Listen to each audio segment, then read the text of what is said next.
बेटा आज हम लोग सीखेंगे what is work and how we calculate work in physics problems, है ना।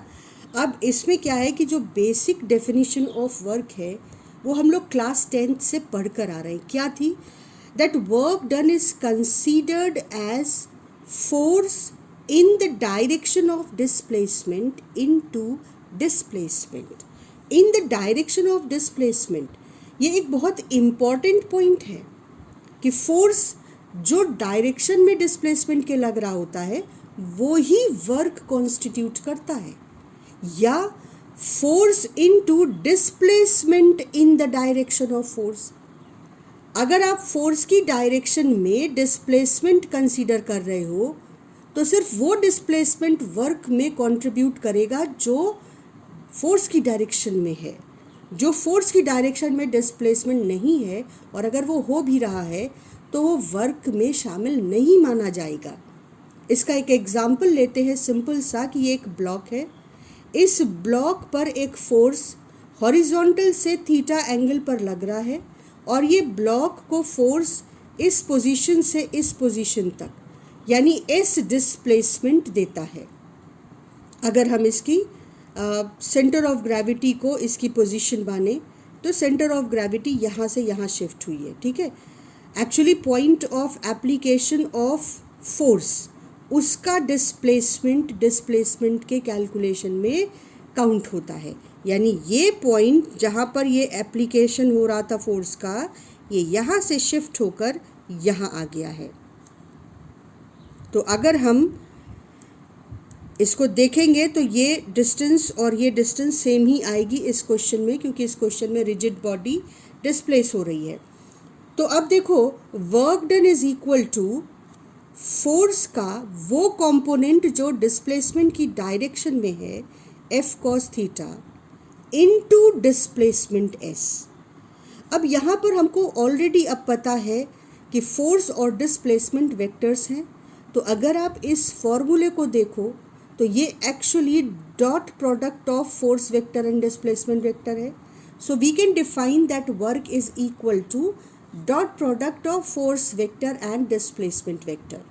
तो वर्क डन इस फॉर्मूले से कैलकुलेट किया जाएगा। लेकिन अब यहाँ पर दो केसेस अराइज होते हैं। एक वो जिसमें फोर्स पूरी ड्यूरेशन में, पूरी डिस्प्लेसमेंट में कांस्टेंट है, और एक वो जिसमें फोर्स वेरी करता है ड्यूरिंग द डिस्प्लेसमेंट।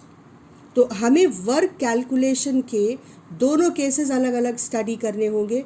जब डिस्प्लेसमेंट की ड्यूरेशन में फोर्स कांस्टेंट रहता है तब कैसे वर्क कैलकुलेट करते हैं, पहले उसको समझते हैं। और उससे पहले कुछ इम्पॉर्टेंट पॉइंट्स लिख लेते हैं। जैसे वर्क एक स्केलर क्वांटिटी है, हम सबको पता है। इसकी एसआई यूनिट जूल्स है। जूल और सीजीएस यूनिट ऑफ वर्क जो है वो इस रिलेशन से रिलेटेड है, ये हमें पता है, क्लास 10th में पढ़ चुके हैं हम। और डिस्प्लेसमेंट का मतलब है displacement of point of application of force. अभी मैंने आपको दिखाया कि point of application of force कितना डिस्प्लेस हुआ, ये डिस्प्लेसमेंट डिसाइड करेगा। तो अब हम लोग चलते हैं एक केस पर जिसमें कि कांस्टेंट फोर्स अप्लाई हो रहा है और हमें वर्क डन कैलकुलेट करना है। तो हम लोग एक क्वेश्चन लेते हैं, क्वेश्चन नंबर 4। ये कह रहा है कि 25 kg box is pulled at a constant speed by a horizontal force on a horizontal floor. Coefficient of sliding friction between box and floor is 0.2। How much work is done in pulling the box through 20 metre. Simple question है, देखो कैसे solve करेंगे। एक 25 kg का box जिसे F force खींच रहा है और कांस्टेंट वेलोसिटी का मतलब हुआ कि net force acting on this box is 0। अब अगर ये फोर्स लग रहा है तो नेट फोर्स 0 कैसे हुआ? क्योंकि frictional force opposite to the motion लग रहा है यहाँ पर, और कांस्टेंट वेलोसिटी इंडिकेट कर रहा है कि जो फोर्स अप्लाई हो रहा है चलाने के लिए वो फ्रिक्शनल फोर्स के एग्जैक्टली इक्वल है। तो यहाँ पर एक फ्रिक्शनल फोर्स पीछे की ओर लग रहा है क्योंकि सरफेस या फ्लोर रफ है। ये रहा हमारा फ्रिक्शनल फोर्स, और कांस्टेंट वेलोसिटी बता रही है कि this applied force is exactly same as frictional force. और क्योंकि ये ब्लॉक स्लाइड कर रहा है, इसका मतलब कि फ्रिक्शनल फोर्स अपनी मैक्सिमम वैल्यू अचीव कर चुका है और तभी ये ब्लॉक मोशन करना स्टार्ट कर सकता है। तो फ्रिक्शनल फोर्स की जो वैल्यू होगी that will be mu times N. Mu कितना है 0.2 और एन कितना है। ये ब्लॉक फ्लोर को अपने पूरे वेट से नीचे की ओर पुश करेगा तो फ्लोर इसको जो रिएक्शन लगाएगा वो m इंटू जी के बराबर ही होगा। तो ये हो गया m इंटू जी। ठीक, तो n की जगह हम लिख देंगे 25 kg into 10 metre per second square as the value of g। तो ये आपका आ गया 50 न्यूटन। अब वर्क डन कैलकुलेट करने में कुछ नहीं बचा। Work done is force into displacement in the direction of force, और यहाँ पर डिस्प्लेसमेंट फोर्स की डायरेक्शन में ही है, दोनों एक ही डायरेक्शन में है। तो force into displacement that is 50 newton into 20 that is 1000 joules. अगर हमने 10 मीटर पर सेकेंड स्क्वायर लिया है जी, और अगर 9.8 लेंगे तो 980 जूल्स आ जाएगा आंसर। तो काफ़ी सिंपल क्वेश्चन था। अब हम क्वेश्चन देखते हैं जब फोर्स और डिस्प्लेसमेंट दोनों वेक्टर फॉर्म में दिए रहे। एक फोर्स है 2i plus 3j plus 5k। ये फोर्स ऑब्जेक्ट को डिस्प्लेस करता है फ्रॉम पोजीशन 1 1 -1 टू पोजीशन 3 3 और -3। Find work done. अब देखो यहाँ पर फोर्स कांस्टेंट है, ये कैसे समझ आएगा? क्योंकि यहाँ पर ऐसा कोई वेरिएबल नहीं है x, y, z या टाइम जो इस फोर्स को स्पेस या टाइम के रिस्पेक्ट में चेंज कर रहा हो। 2i cap, 3j cap, 5k cap, ये बिल्कुल कांस्टेंट वैल्यूज़ हैं। तो फोर्स कांस्टेंट है, इसलिए calculation simple. Force dot displacement, force vector dot displacement vector. Displacement vector कैसे कैलकुलेट करेंगे ये हम वेक्टर में सीख चुके हैं, फिर भी हम एक बार रिकॉल करते हैं। Final position minus initial position vector is displacement. Final position vector कैसे लिखते हैं बेटा? एक्स वाई जेड कोऑर्डिनेट दिए हुए हैं, तो एक्स आई कैप प्लस वाई जे कैप प्लस के प्लस जेड के कैप, ये हो जाएगा फाइनल पोजीशन वेक्टर। और इनिशियल पोजीशन वेक्टर हो जाएगा एक्स आई कैप प्लस वाई जे कैप प्लस जेड के कैप, और इन दो वेक्टर्स का सबट्रैक्शन डिस्प्लेसमेंट देगा। तो जब हम इन दो वेक्टर्स को सबट्रैक्ट करेंगे तो जो डिस्प्लेसमेंट कैलकुलेट करने के लिए इक्वेशन हमारे हाथ लगेगी वो क्या हो जाएगी?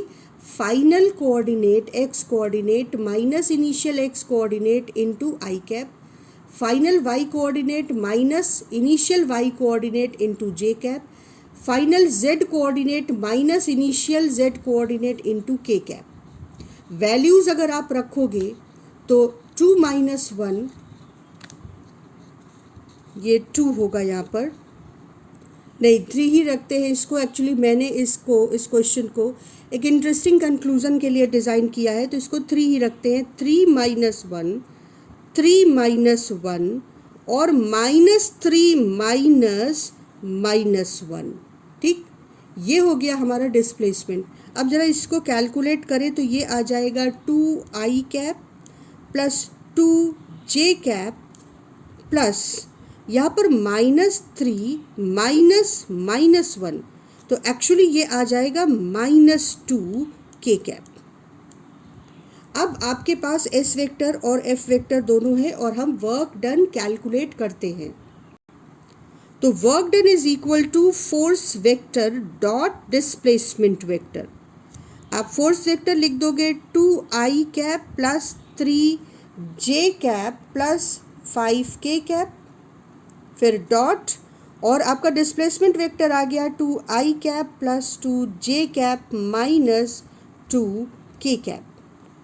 ठीक, अब डॉट प्रोडक्ट कैसे करते हैं? आई टर्म्स से मल्टीप्लाई होंगे जे से, और के से यही टर्म्स आपको रिजल्ट देंगे।